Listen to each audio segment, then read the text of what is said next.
Welcome to another episode of Pit Lane Parlay.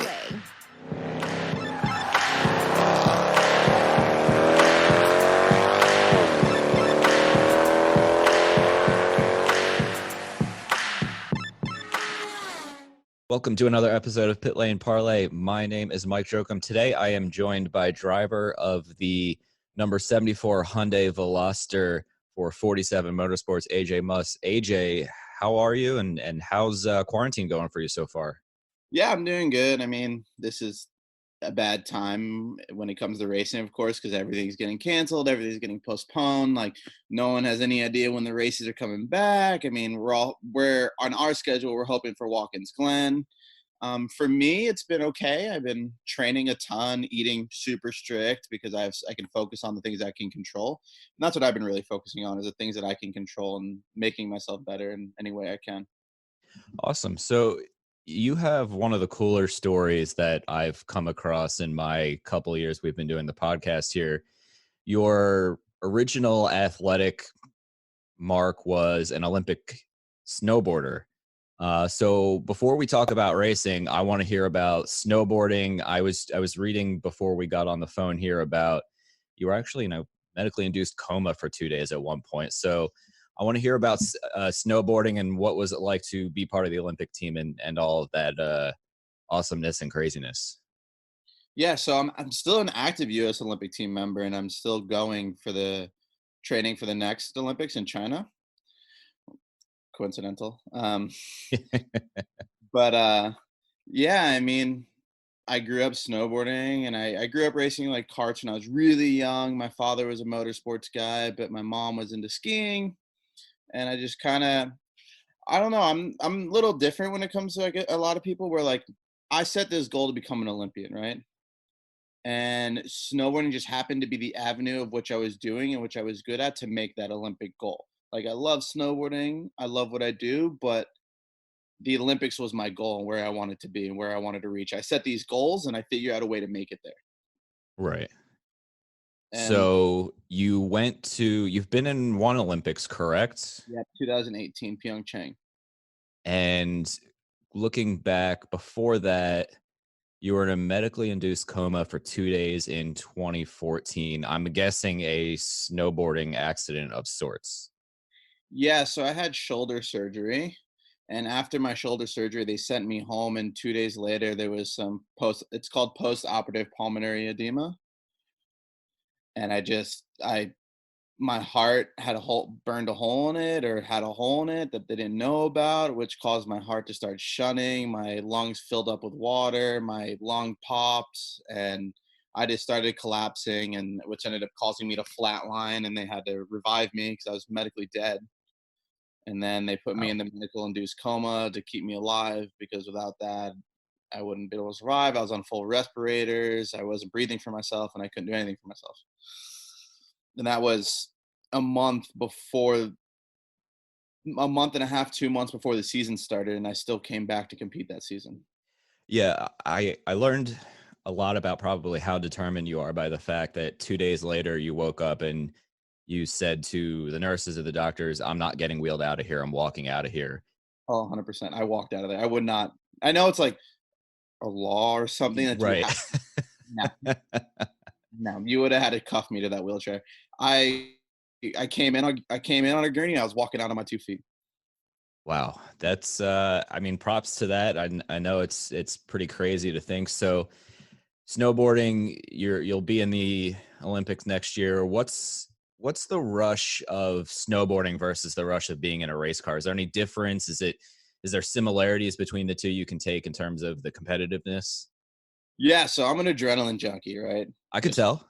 I strive for it. No matter what I do, it has to be an adrenaline rush. I have to feel that endorphins. But so Daytona was my first IMSA race. and it was my Yeah. first race in a full-size car besides a kart when I was younger. Wow. But I like the race went really well. We had a good time. We raced well, but the rush I got for that 2 hour, my stint was 2 hours and 14 minutes was my stint. The way I felt that entire 2 hours and 14 minutes is the way I feel when I do my race runs at a race, but for a constant 2 hours and 14 minutes. There was not one moment where I was like I was relaxed and calm and cool and Right. collected. But at the same time, like my mind was so like determined and the sensation of just being in the zone for an entire 2 hours and 14 minutes, which endurance racing is unique in that aspect where like you're going for a long time. Yeah, endurance racing is one of the coolest things I've this Daytona was the first year we've covered it, and it was a lot of fun, and we didn't get to sleep much. Did you get to stay for the 24-hour race, or did you have to head out? Because it was my first Daytona and first IMSA event, I had to stay. Like Okay. my manager is like, Yeah. "Hey, do you want to stay? Do you want to leave?" I'm like, I got to watch this. Like just the sights and the sounds at night because Yeah. racing in the day is extremely cool, and I love all forms of racing. But there's something about when the lights go down that just something else clicks. And I have never raced in the night, but I really want to because I'm a night guy. Like I in Yeah. snowboarding we do night races and I'm really good at the nighttime and that's where I feel really good and like it like I get in this kind of zone and like it's I can't imagine what those drivers are going through. It's just like it's you and the track and lights. You just I feel alone out there almost. I know I said this. I forget who we were talking to, and I said it was one of the coolest things for me was sitting out on pit lane at 4 o'clock in the morning. The stands are empty. There's pretty much nobody walking around other than the crews, and just hearing race cars and seeing all the action. And it's still intense. There's just in like a really nice, peaceful silence other than the race cars. And it was one of the coolest moments of my motorsports media career so far. Yeah, it's unbelievable. I mean, the neon lights, the different colors for the different cars, the speed difference between the DPIs and the GTDs. Like in the daytime, you kind of see them coming up on you in your mirror, but at night, like Right. light, kind of getting that depth perception in lights really isn't there. Like Yeah. you see lights and then you don't. You know what I mean? It's insane. So did you make it? Were you able to stay up for the entire 24 hours? I I raced the day before and I was pretty tired, so I stayed up until like midnight and then I went to bed for a little bit. We came back super early, like 5 o'clock in the morning. So I wanted to see those early, like the sun coming up Right. stint. So I came back for that. And I saw the fireworks, of course, and stuff Yeah. like that. I didn't have a desire to stay up for the entire 24, Yeah. but I wanted to see the main aspects of the dead of night racing and then the early dusk to dawn. I thought I was going to do it. I really thought I was going to stay up for the all 24, and I did crash around 5 a.m. for about 90 minutes, and it was very, very needed. Yeah. Although still, it took me about 3 days to really recover from essentially not sleeping for a couple days.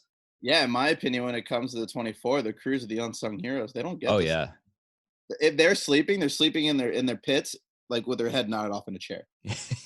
I know that was kind of funny, and not, I don't want to say sad to see, but you just want to give them a pillow and be like, "Here's some coffee. Here's a pillow." Exactly. I can sleep anywhere. I could put a pillow on the pavement and fall asleep for a couple hours. So Mm. I don't know how they do it when they have to like wake up like on a moment's notice to handle a pit stop or some sort of issue coming in. Yeah, for sure.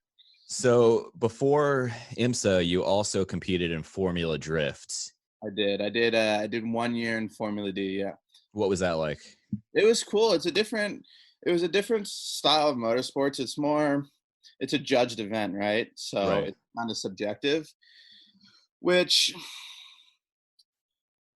I'm trying to think without like to each their own, right? So I switched over to IMSA, which I am really happy I did. Yeah. I still miss drifting and I love drifting, but uh, some of the subjectiveness of the actual competition I don't really like.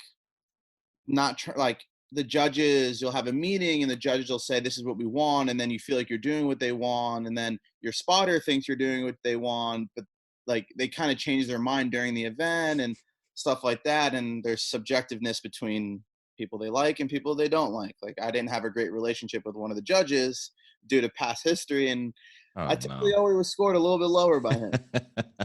And so yeah, I mean, I think a lot of the skills I've learned from drifting is very useful in IMSA. Like I'm very comfortable with a road race car when it's loose.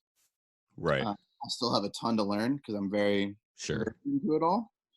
But I think a lot of the things that we do is just everything backwards, if that makes sense. Yeah. But when a car's loose, I it's pretty comfortable for me. But in the same aspect, our TCR cars are front wheel drive. So it's really different. We're in the aspect of wherever the nose is pointed is where it's going. Right. When you get oversteer, you bury the throttle and you let the front pull you out. And the car's understeer a good amount, which Right. is it's once you get used to it, it's not so bad. Like you really have to be patient with the throttle and point the nose before you get back on gas. Where like the rear wheel drive cars, you can get back on the gas a little bit sooner because you don't have to worry about pushing the front because the front of the cars are having so much to do. It's so much work on them. They're steering the car. Also giving the drive. You're leaning on the front left. That's also like it's so much going on with the front. It's relying so heavily on the front that you get some pretty bad understeer. Very interesting. Anybody out there who is potentially getting into racing, listen to that last question because it will be very important for your driving career. So, speaking of driving, your teammate is Ben Waddell. What is Ben like as a driver? Have you learned anything from him already? And I know you guys are keeping in touch during the quarantine. Is he giving any sort of coaching in the meantime to keep busy? Yeah, I mean, Ben is a phenomenal teammate. His dad has been a driver coach since Nam. I mean, his dad's a phenomenal driver coach. He's been around the game a long time. Ben himself is a good driver coach, and he's helping me out a lot. Like before Daytona, the day before, like I was having trouble in sector 2, and Ben actually sat down with me with the data, and we went over the data, and I gained a second and a half just by Ben going over some data with me because I was braking a little too early and not going as deep. And then in turn 7, I was braking super deep and I wasn't getting a good drive. And Ben's been really good at that stuff. And he might not have the name that a lot of people have, but he has a lot of experience Right. in the game. And his dad being a driver coach for, I mean, Allmendinger and Yeah, a whoever, lot of guys. like he's Mike Shanks spotter and coaches. I mean, there's a lot of experience to be had there. And I'm a strong believer of whether they're the same age, they're younger, they're more experienced or less experienced, there's always something to be learned from someone else. Like being humble and taking information that's willingly being given to you, you Right. should always take it. Whether you use it or not, that's up to you. But being ignorant and thinking you know everything is only going to make you slower, not faster. I like it. So I'll wrap it up here with one or two more questions. I know we're kind of on a little bit of a pause right now until the world is in a healthier place. But when we get back to racing, is there a few things that you want to specifically work on to improve your driving and throughout the entire IMSA season? Yeah, I mean, I just need more seat time. I mean, there's laps that I'm on pace with the lead drivers. There's laps that I'm not. I definitely need to be a little bit more consistent with lap after lap. I definitely need to be a little bit less aggressive when it comes to racecraft during my stints. Like I had the first stint, and I think an hour in to my stint, I was battling extremely hard with a Honda. And one, I looked at it as I'm a new guy. Like I didn't want to get bullied, so like he Right. fed me a wheel. I fed him a wheel. Like I was giving him what he was giving me, but at the end of the day, like was that really the smart move? Because I still have another 3.5 hours or 3 hours to go. And then on top of that, my first race I've ever been at, which was Daytona, the first full IMSA race, I lost my radio 45 minutes into my stint. I had no radio and I had no dash. We had an electrical issue where I lost my dash. I don't know what gear I'm in. Like I'm counting gears. Like obviously we kind of have an idea of what gears, and I don't Right. know my lap times. I don't know my fuel consumption. I have no radio to connect with my pit or my spotter, and I was out there blind by Wow. myself. So how Okay, I'm going to change my last question here. Walk me through what it's like doing an endurance race when you essentially have no idea what's going on other than what you see in front of you. Did they pull out one of those old school pit boards to update you or anything like that? In Daytona, it's really hard to see Yeah. because where the pit lane is and where we're coming around to turn one, it's really far away from each other. So I mean, every lap, I'm like leaning over my halo seat, trying to look into my pit, seeing if they're waving, seeing if I'm going to get black flagged. Maybe they called up and to black flag me to come in, but I was really just guessing out there. And like, little did I know, the first 45 minutes of the race, I was running with the leaders pace, and I was sitting in like P6, P7 when I started P12. I passed 6 cars on the first lap. So I was pushing the car really hard. They were worried about my tires falling off. Luckily, I'm pretty good on the tires. Just coming from a drifting background, I understand tires really well. But it was stressful. I mean, my heart was like, because, and also like I don't know 100% all the rules. Like Right, right. yellow flags, like when we have to do our drive through to get back on the lead lap of the GT cars. I was just guessing. I'm like, well, everyone else is doing it, so I guess I'm doing it. And it was just stressful. I mean, I got out of the car. Like I did one pit stop too much because I didn't know when to come in. I'm just guessing. So then my stint ended up being longer because we changed strategies. And I got out of the car and I like did the driver change with Ben, hopped over the wall, took my helmet off, and I almost like passed out. One, it was hot as hell. Yeah. And then my brain is working 100 times harder than it normally works because I'm trying to comprehend everything that's coming in, look in my mirrors, having no spotter, trying to remember what I know of the rule book, and it was just a lot. It was a lot. Yeah, that's even more impressive to bring the car home in one piece after a couple hour stint. So I'll wrap it up with a really easy question here. This year we are building out the Pit Lane Parlay Spotify playlist. If you were to add one song, something you listened to before the race to get you in the zone, what song is it? Tim Montana. I'm but typically just not one specific song, but let me see. Let me look at my playlists. Workout 2020. Let's see here. Tim Montana, Hillbilly Rich. All right, we're gonna add it to the list. That is, I'm guessing it's a country song. Yeah, it's country. All right, so we have a very eclectic list so far. I think we have some rap, some pop, and now some country. So we're going all full spectrum in the genre circuit so far. So thank you for the addition, and thank you for the time this afternoon. It's been a lot of fun chatting.